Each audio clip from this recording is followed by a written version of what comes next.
Buenos días, Ana Milena. Sí, efectivamente, pues quisimos sacar este informe que presenta la situación de focos de emergencia humanitaria actuales en el país, además del de Catatumbo, que justamente estaba viendo que ustedes estaban haciéndole seguimiento. Es una situación sumamente delicada que no se puede desatender. Es una crisis la más grande que hemos tenido de desplazamiento desde que se hace seguimiento al desplazamiento. Pero efectivamente no es la única. Hay 11 focos de emergencia humanitaria en varias zonas del país. Esto quiere decir no que es la única, los únicos lugares donde hay presencia de grupos armados, sino específicamente donde las disputas territoriales, la confrontación armada o los diferentes fenómenos de violencia han generado desplazamiento o han generado confinamiento. Y esto se presenta en varios territorios del país. Voy a solo a mencionarlos. Chocó, que es sumamente delicado y grave. Tenemos también Cauca, Pacífico Vallecaucano, norte y nordeste antioqueño, Bajo Cauca, Córdoba, la Sierra Nevada, la Serranía del Perijá, Magdalena Medio, Arauca, Meta y Guaviare, Putumayo, Tolima, esos son, y Buenaventura. Esos son las zonas donde encontramos estas crisis vigentes hoy. Defensora, estamos hablando de 10 estructuras que están actuando sobre 16 territorios en todo el país. ¿Cómo es eso que hay evidencias de reacomodos, fraccionamiento, también expansiones y rupturas de pactos de coexistencia entre estos grupos? Sí, aquí estamos viendo una dinámica bastante volátil, porque, digamos, tenemos tres grandes agrupaciones: el ELN, el Clan del Golfo y las autodefensas conquistadores de la sierra, que son como herencia al paramilitarismo y estas dinámicas nuevas, y la herencia de las disidencias de las FARC. Esas son como las tres grandes dinámicas. Sin embargo, se han vuelto grupos pequeños que disputan el territorio, unos más sólidos que otros. El más grande es el Clan del Golfo, que se ha expandido, que es el que más se ha expandido en los últimos 5 años, pero también está pues el ELN. Disidencias también se han expandido fuertemente en los últimos años.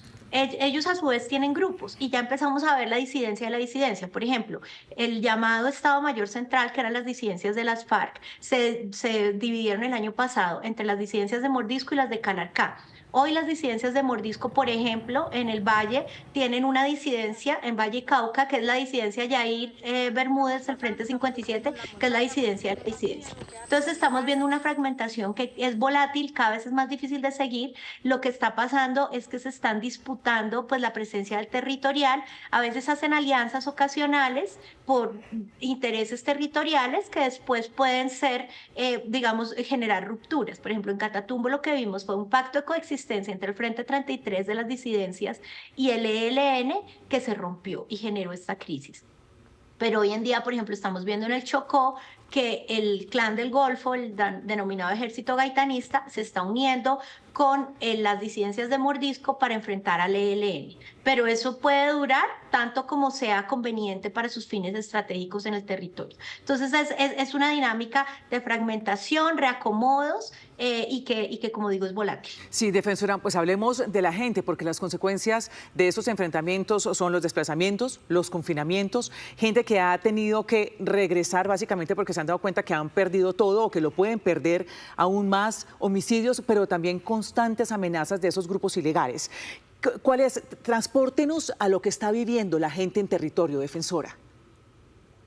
Sí, pues una soledad enorme, porque las disputas han llevado a que los grupos armados, yo quiero aquí hacer énfasis que no es solo un tema de armas. Los grupos armados en varios territorios del país, yo estoy viendo un patrón que es una violación del principio de distinción del derecho humanitario, es decir, la distinción que los grupos tienen que distinguir entre el combatiente y la población civil y no involucrar a la población civil. Aquí vemos que hay una filtración y una instrumentalización de las comunidades, de los procesos organizativos. Esto lo estoy viendo en varias partes del país, inclusive de los autoridades étnicas, de las comunidades indígenas, de las juntas de acción comunal, donde se les están dando instrucciones directas para que, por ejemplo, hagan actividades relacionadas, por ejemplo, salir a hacer placahuellas.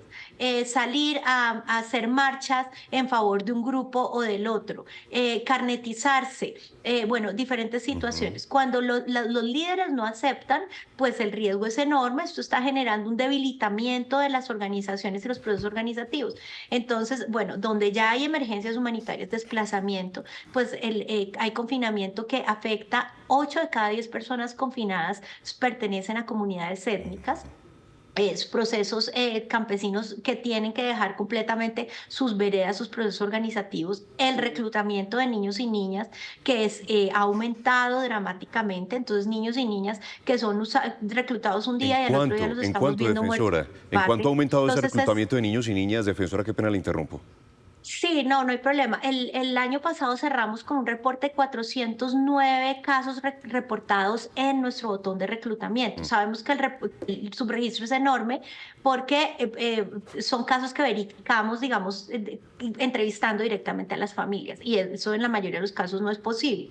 Pero, por ejemplo, en estas primeras semanas del año hemos podido en las rondas territoriales ver que hay nuevos casos que van a subir esto, o sea, en Nariño me reportaron 20 nuevos casos que no estaban en el botón de reclutamiento, y así en varias partes del país estas cifras pueden estar creciendo.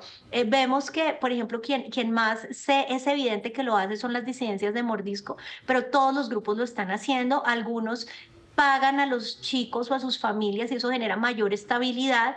Otros pues son un poquito más burdos, Sí. entonces los mandan en combate y mueren en combate. Defensora, esta mañana, más temprano, hablábamos con justamente el consejero de Paz en el Catatumbo. Él nos daba cifras que no solamente nos alertan, sino que también nos generan todo el escalofrío. Más de 53.000 desplazados, 21.000 confinados. Nos hablaba de 8 firmantes de paz desaparecidos y ya 5 asesinados. ¿Cuáles son esas principales consecuencias y efectos que trae en el largo plazo una crisis humanitaria en el país como la que estamos viviendo? Sí, por ejemplo, en el Catatumbo estamos ante una reconfiguración territorial y poblacional. El ELN, con esta escalada armada premeditada que constituye crímenes de guerra y de lesa humanidad, transformó la configuración territorial. Esto quiere decir que ha tomado dominio generalizado de la zona, pues la fuerza pública está tratando de repelerlo, pero por ahora el dominio del ELN se mantiene. Esto implica un dominio también de las actividades económicas de la zona, y sobre todo yo quisiera alertar sobre la expulsión de un grupo de gente que era asociada al Frente 33 por el ELN, o que había sido instrumentalizada de hecho por el Frente 33, y que quedan desterradas del territorio y que no pueden, por ejemplo, la caravana humanitaria que se hizo hace 2 semanas, pues son personas que no se pueden ni asomar por allá porque no hay condiciones para hacerlo.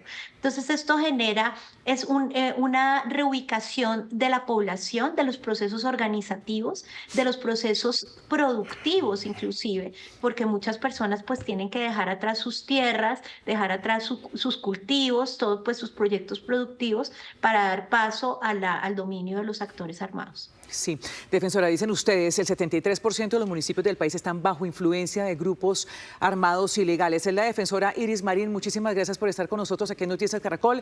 Estamos aquí del lado de la gente, muy atentos a lo que suceda cada día y también la respuesta que se pueda dar a miles de personas que están desplazadas y confinadas, defensora.